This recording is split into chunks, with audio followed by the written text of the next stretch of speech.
Today we're going to open the vault and check out No Man's Land.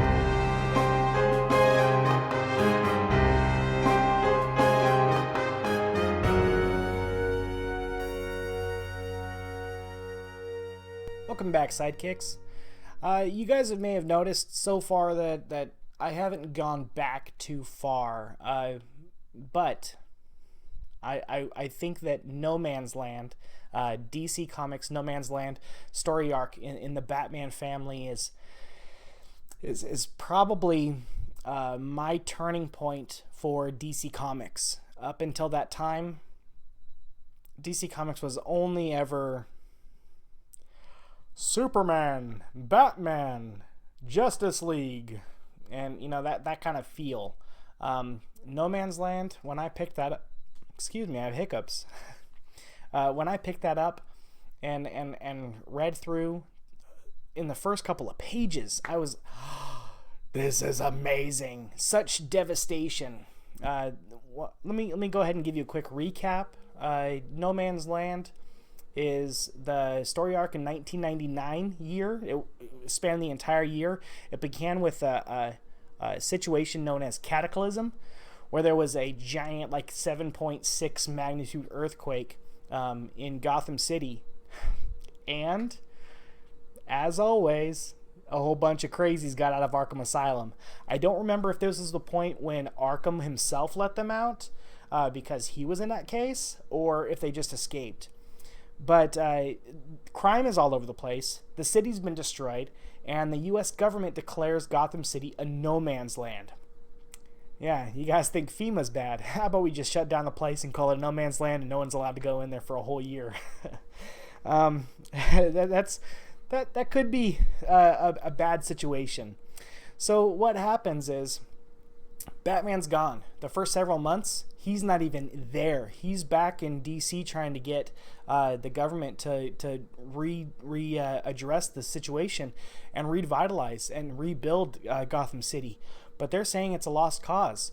So for several months, Batman's not even there. The ones that are there, they're doing what they can, but the city's been broken up into sectors, like territories by the big baddies and some of the lesser ones. And there's some infighting between them, and everyone's got their territories. And it's real fun to see that dynamic. But when it comes down to it, the Bat family still is wanting to try to help. They want to save that city. Even Jim Gordon with the Blue Boys, they called them. Blue Boys? I think that's right. Blue Boys. They tried to fight off the bad guys themselves. They should have ran away with the rest of them. In fact, you guys might have noticed some of the similarities between No Man's Land and the Batman Dark Knight Returns? No. Dark Knight Returns is the other one with Frank Miller. The movie, the third one. The first one is Batman Begins, the second one is The Dark Knight, and the third one is something else. Whatever. Anywho, so what's happening is new heroes are popping up all over the place.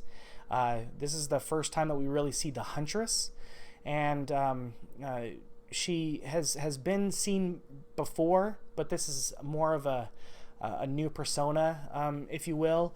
She actually takes the old Batgirl costume that the Oracle, Barbara Gordon, had, and covers the mouth so that she can be the Huntress and Batgirl. And so she starts spreading Batman symbols all over the place, and people are actually frightened. They're like, oh, the Bat's back, the Bat's back. She eventually gets rid of that costume, and we are introduced to Cassandra Cain, one of my favorites. She is a fantastic character. And at this time, she doesn't even speak. She is the daughter of David Cain, international assassin, and he was actually charged with killing Commissioner Gordon, Jim Gordon maybe, and she stops him. She actually kills him, and she becomes the new Batgirl and takes on that same mask. We do see other bits. Superman shows up. Obviously, he's been mandated by the U.S. government to not get involved. Otherwise, their charter with the UN or with the U.S. government will be revoked, the Justice League, that is. So he actually flies in secretly as Clark Kent-ish kind of character and walks around and does what he can. That's just a brief one-shot. We also see drastic changes within the department.